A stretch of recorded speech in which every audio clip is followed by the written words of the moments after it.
mengkhianatimu sebelum melihat bukti tuduhan.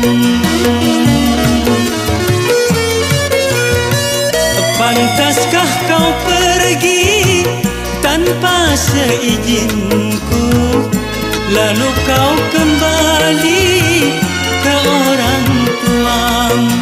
Mengapa pungkiri atau